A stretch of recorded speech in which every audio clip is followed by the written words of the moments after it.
Amici YouTube, benvenuti e ben ritrovati sul canale Riparo Fai Da Te. Oggi vedremo come aggiornare il decoder TV SAT DigiQuest modello Q10.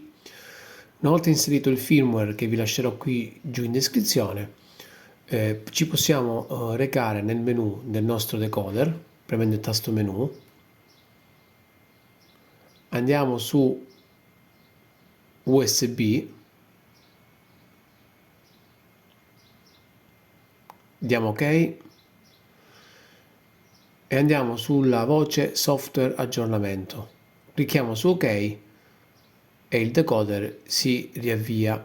Questo aggiornamento apporta importanti modifiche sulla gestione del telecomando 2 in 1 e dà molta stabilità al software. In questo caso il decoder si riavvia, ci vorranno pochi secondi.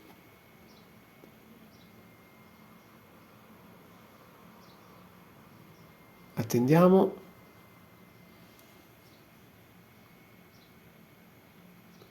E dopo un po' parte l'analisi del software. Ora vi consiglio di non staccare per nessun motivo l'alimentazione. Attendiamo che il processo dell'aggiornamento vada a buon fine, fino ad arrivare al 100%.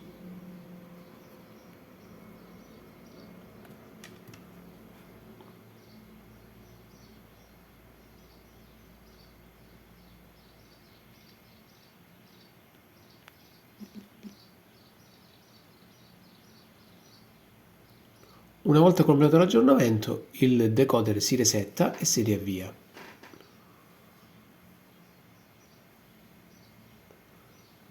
Riavviandosi vi appare il logo DigiQuest. Ci saranno più riavvii nello stesso momento. Non preoccupatevi, è una cosa normale.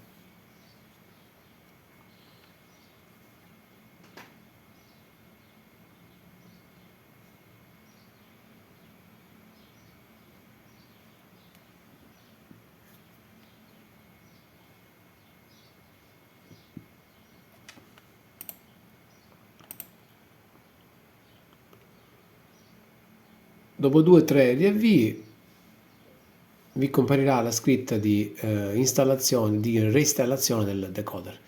Se vi è piaciuto il video lasciate un like, iscrivetevi al canale e ci vediamo al prossimo video.